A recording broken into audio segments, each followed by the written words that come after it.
And oftentimes I hear teachers who say, you know what, we want you to come and talk to our students about accountability. And I'm thinking, I do that, but I'll tell you who has the leverage are the teachers who are invested in the kids' lives. They're the ones who have the leverage to build that sense of accountability, because you got to have a relationship to build a sense of accountability from. I use this as an example of our hired hand when I grew up on our farm, who taught me how to shake a hand. He taught me how to keep a promise. He taught me pride. We built a barn one summer, and I looked up to him. You know, he was an old gruff guy that was very poor. He lived in an old dirt shack, but he was the happiest guy I ever met. And I said, Norris, how do you get so happy? You don't have anything. He owned an old bicycle. He lived in a dirt shack. And he says, happiness, you say, it's not a destination. It's a method of travel. This man impact. I can still close my eyes and I can smell Norris. I work so close to him. But we worked, and this is the opportunities in family businesses, to work so closely together that you model accountability. You foster it through connections. You foster it through a relationship of trust that you earn. And my parents understood they couldn't do it all. That's why they brought in people. And I understand today that the purpose of my parents' family business was to help build character in their kids, was to help foster this sense of accountability, because it was such a strong value. It wasn't a value statement. They never had it listed on the wall anywhere, but it was absolutely at the core of my family. It's the difference between a boss and a leader. Now, oftentimes we think that in order to be in order to build accountability, you've got to be a better boss. Well, sometimes that's true, but I would ask you, we all have to be both. We all have to be both a boss and a leader at times. Where are you on that spectrum between a boss and a leader? And a quick way to say this is bosses are transactional. You can't really build accountability. I'll give you a transactional tool, but you can't build a philosophy of accountability through being a boss. You can manage an accountability process, but before you manage the accountability process, you really have to get to a foundation of that connection, which is about mentoring, inspiring, serving, being in front of people, learning, being a clock builder. This is Jim Collins' term, rather than a time teller where everybody comes to set their clock according to the time. It's about unleashing rather than controlling. Now, you have to sometimes revert to being a boss, but just take a little assessment for yourself for a second and just say, where are you on that spectrum between being a leader and being a boss? Do you need to be a better leader? Do you need to be a better boss? Where are you on that spectrum? Give yourself a good, honest assessment. My kids gave me a great analogy when they sat through this presentation once. Says, Dad, first of all, they said, you need to bring a little more humor in. And so they said, this is what a boss is. This is their view of a leader. By the way, every kid understands there's a difference between a boss and a leader. They've never had a lesson in it. But ask them when they go to public education, who are your bosses? Who are your leaders? When they go to church, when they go and spend time in their community, who are their bosses? Who are their leaders? For myself, I want both in my kids' life. You got to connect to people's what I call authentic self. Now, that's a topic for a whole other day. But this has to do with a book that I wrote back in the early, probably 10 years ago. And it stemmed from years of research where we research what people want from their leaders today. And basically what we got is we want our leaders to get past the fads and the gimmicks and the flavors of the month. We just want our leaders to be real. My original book was about real leadership, and then I decided before you really can be a real leader, first of all, have to be a real human being. And then from your realness stems your leadership capacity. It's connecting with your passion, your purpose, your unique talents, your values, what I call your sweet spot, and then bringing that to work. If you want to hold people accountable, find their sweet spot first. Then you can build accountability. Every owner in this room understands that when you go into business, you work on everything. And what happens to your business if you continue to work on everything? Your business will grow for a while, and then it will reach, as Dan Sullivan says, a ceiling of complexity, and then it will begin to diminish. And the key in entrepreneurial growth is to find your sweet spot and delegate everything else.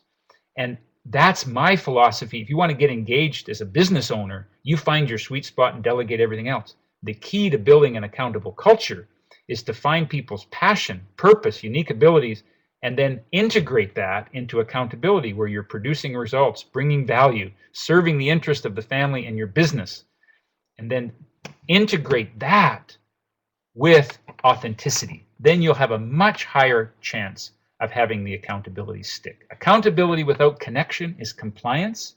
Accountability without passion is drudgery. Accountability with authenticity. Accountability combined with authenticity, folks, is destiny. That's what my work is about. Our work is about. So now, this is all the foundational work to get ready to now have the tool, which is that you design and execute an engaging and meaningful accountability process. I want to say this is a critical process, a critical step, and I'll give you some of our keys to what that process is. But let me assure you, many people go right to step 5 and they wonder why they fail. And I've seen this over and over and over, where we go into large corporations and people love our accountability process and they adapt it throughout the whole company. I had a CEO stand up in front of 750 of his employees and say, I'm going to command that everybody in the next 6 months have an accountability agreement using this process. But he hadn't earned the trust. He hadn't made the connection. He hadn't built the bridge to make it credible for him to do that. And so we had to step him back a little bit and had him build that process more slowly. But here's an assessment of your current process. Now, one of the things I want to ask you is, again, this is a way of assessing the effectiveness of your current process of managing expectations. Does your process for managing expectations give you these 3 things? Does it give you energy? Next time you walk out of a performance review process, do you feel energized? Do you have clarity about your role and your responsibilities? And do you feel supported by your boss? This is an indication. And by the way, how you may be listening to this as a boss. Does this give you energy to do someone's performance review? Give them a job description. Does it give you energy, clarity, and support?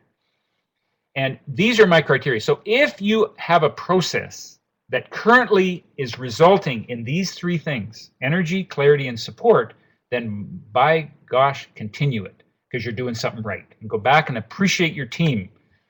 If, however, you come out of a performance review drained or not clear or not supported, then hopefully the process that I'm going to give you now will give you a few ideas of how you can either strengthen or you can transform your current system. And we have companies all the time that just strictly use our accountability process as a way of managing performance and managing expectations. But you don't have to buy this process. What you can do is you can take it, use it, or adapt it in any way that feels right for your organization. I do set a premise here. Colin Powell said this: everyone on the team knows who is and who is not performing, and they're looking to you as the leader to see what you're going to do about it. So this is where you have to be very intolerant of mediocrity and poor performance. And the sooner you see it, the better. And the sooner you do something about it, the better. And this is where the whole principle of treat your family like your family and the business like the business. Don't treat your family like a business. If you've got a member in your family who's not performing, just because they're a family member does not justify a poor performance. You got to take action. So here's our process. Has 5 key elements. A contribution statement. This has to do with, let's set the organization aside. What do you want to contribute here? This is connecting people with their authentic self. What really is important to you as a person? Number 2, what are your promises to this organization? Now, we always divide accountabilities into 2 parts, operational and leadership. Operational are the concrete, specific results that you promise to achieve in your role. The leadership accountabilities are the accountabilities everyone carries, and that has to do with how we live our values. Getting the value statements that your culture is about, getting them off the wall and into people's heart. Getting conversations around, okay, let's suppose we have a value statement that says that one of our core values is integrity. What does that mean in this organization? One of our core values is accountability. What does that mean? As an executive from Nordstrom, the clothing line down the States, said to me the other day, we hire for character, we train for cashiers. oftentimes we hire for competence, and then we spend all this time training for character. So assess where are people at in terms of their promises with their leadership accountabilities. Where are they at with their operational accountability? Support requirements. This is what you promise. What do I need for support in order to achieve those? Now, what you'll find is that my accountabilities to you are your support requirements for me, and your accountabilities to me are my support requirements for you. And this is what locks us together in an effective, meaningful accountability process. Then you have consequences, and you negotiate those consequences up front.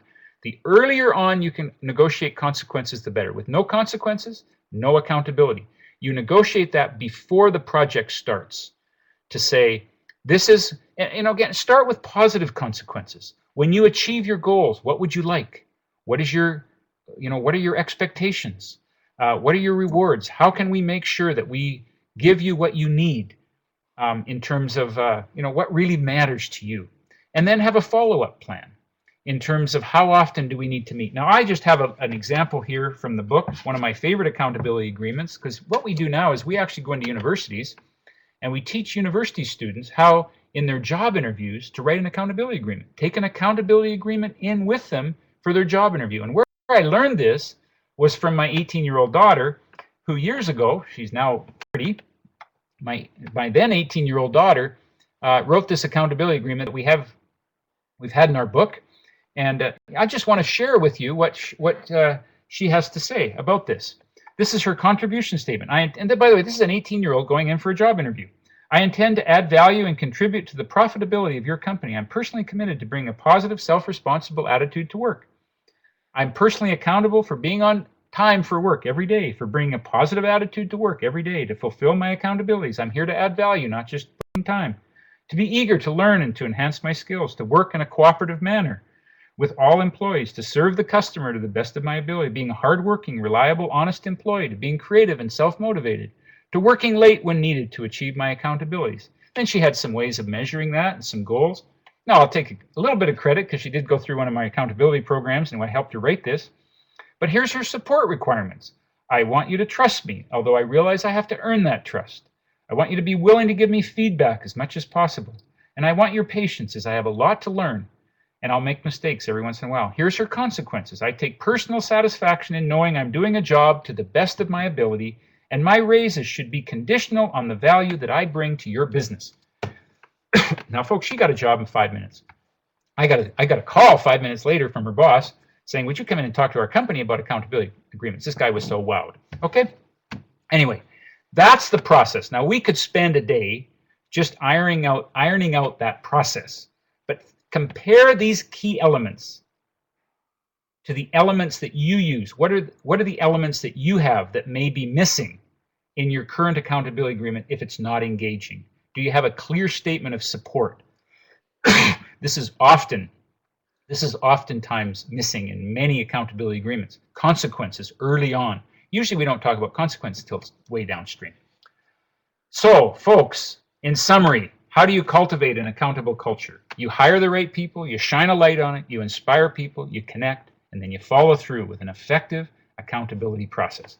I think that that's about a good place to stop and ask you if you have any questions, because I have a couple slides just to end this off, but we've got 10 minutes here for some questions and answers. So, Julie's question, could we have a copy of that? Of course. If you email me, I'll give you the email address on the last slide. You can email me, and I'd be glad to send you a copy of that accountability agreement. It's also contained in that book, and if you can also email me if you'd like copies of the book. You're welcome to email me. Just let people know, let my team know that if you email me, you can email me directly. I also have my business manager on the phone with me. That's Lori Hutchinson. You'll see her name on the list with a email address.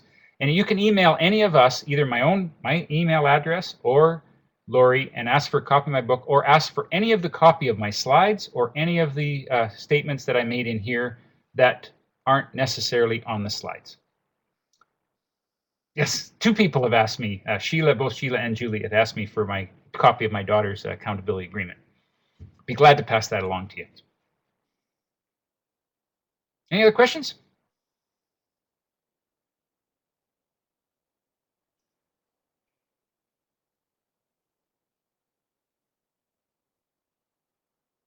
There's just so much material here. I think of my one of my mentors, Ray Nelson, who is a long-time cafe member, owned Ray Nelson Lumber. He used to always say, you know, when you only have a short amount of time, it's a little bit like Elizabeth Taylor talking to her 8th husband on their wedding day. She said, "Don't worry, dear, I won't keep you long." So this is a very short talk on accountability, which really requires much more time. But I hope I've gotten you thinking here. How do you approach things if the leader themselves has challenges with being accountable? Oh, that's a very good question. Well, my notion is, actually, that is a great segue for my next slide. It's the law of the echo. The law of the echo is whatever you give out will come back to you tenfold. So whatever you want in an organization, give it. If you want more accountability, be more accountable. Now, if you know, and by the way, be open for feedback, because we're blind. We all like to think, every one of you are going to probably think of 5 people that you think could benefit from this talk, from this presentation today. But resist that tendency and say, where do I need to learn to be more accountable? And get some feedback from people and get some mentoring from people that you look up to. If you see your lack of accountability as a leader, by the way, that's the first step of an accountable person, is to see their own lack of accountability. Nobody does this perfect. We're all learning how to be more accountable, and we all need help. We all have blind spots, so we can all reach out and get some mentoring and some help in terms of learning how to be more accountable. And if you're getting some feedback, can you count on me? Would I be on your list? Start to have some feedback. Now, if you've got a large organization, you don't have a high degree of trust, you can get some anonymous 360 feedback and get some feedback in terms of how accountable you are, because it's so fundamental to be seen as being, this is a person that when he says, she says this, I know I can count on it. It's fun. It's those roots of a healthy tree, and it's the roots of a healthy life. So how do you approach things if the leader themselves has challenges? Now, if you're an employee and your leader has a difficult time being accountable, then you take accountability for yourself. You take accountability to create your own vision, your own passion, bring your own values to the workplace. And you say, I'm going to take accountability to create my own business here within this business. I'm going to write my own accountability agreement. You don't have to ask for permission to write your own accountability agreement. Take it to your team and say, and work out with your team. This is my accountability agreement. Have each of your team members coach them to write their own accountability agreement. Get alignment within the circle of influence that you can work within. Now, if you've got a boss that is absolutely destroying that and won't allow that to happen, then you have to ask yourself, if you can't be accountable and have that be reinforced, I can't imagine working in a culture where people wouldn't support you to be accountable.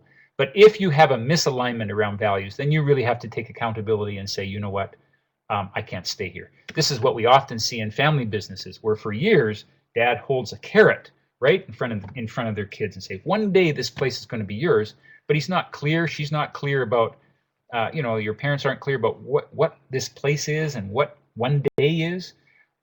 Then take accountability to say, you know what, I need a place for my future.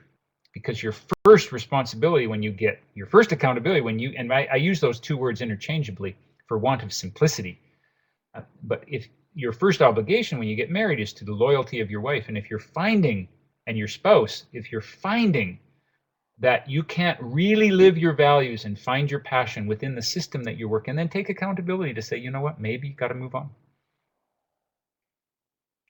Could you give me some examples, says Kurt, of consequences for an admin worker? Will help us understand how this might work. Yeah, absolutely. First of all is to ask an admin worker what matters to you.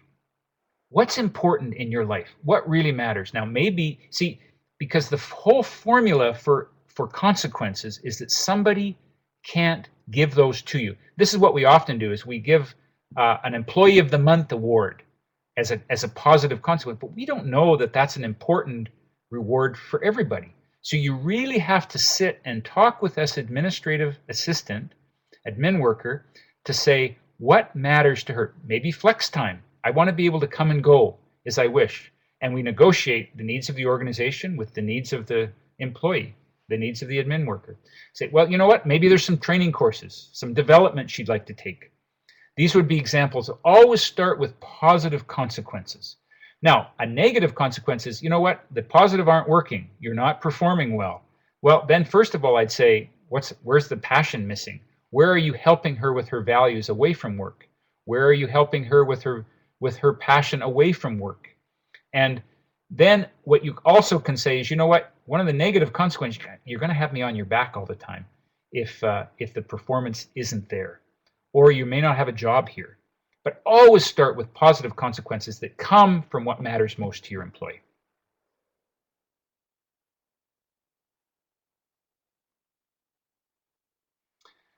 We have about 3 more minutes here. Remember the law of the echo? Whatever you want, give it. Whatever you want in an organization, give it. If you want more accountability, bring more accountability. If you want more love in a relationship, take accountability to be more loving. Whatever you want, take accountability to bring that. And what that means is, oh, there's my questions. And what that means is that you get, as Gandhi said, be the change that you wish to see in the world. This is the ultimate message that I want to give you, is take accountability for your own life. Decide once and for all, one of the actions that you can take out of here is decide once and for all that all blame is a waste of time. And that your life will change forever the day that you make that decision.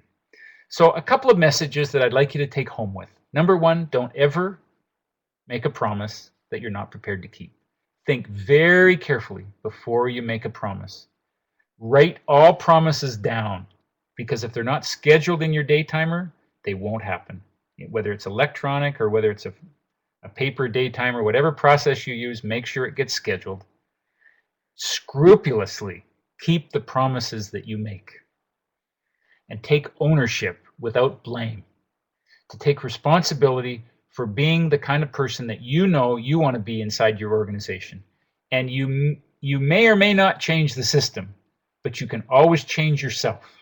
And that's the basic bottom line around accountability, because when you change yourself, it's the only chance you have to transform the systems that you work in. There is my email address, my website. If you'd like to be on my database, please email me. We'd love to hear from you. I send out a little e-article every month. Some of you I know are on my list, and both my accountability list and my database list. I won't spam you, but I like to stay in touch with you. You know, I find that when I have a presentation like this, especially when I'm kind of talking into the camera here, into the microphone, I don't know the impact it makes. What matters to me is if there's anything that you do with this material, I'd love to hear from you.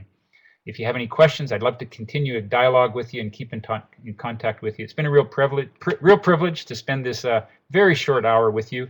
Hope it's been meaningful for you. I hope it creates some conversation back in your teams and in your families to talk about what we really mean by accountability and how we can foster that inside the systems that we're working in. Thank you very much.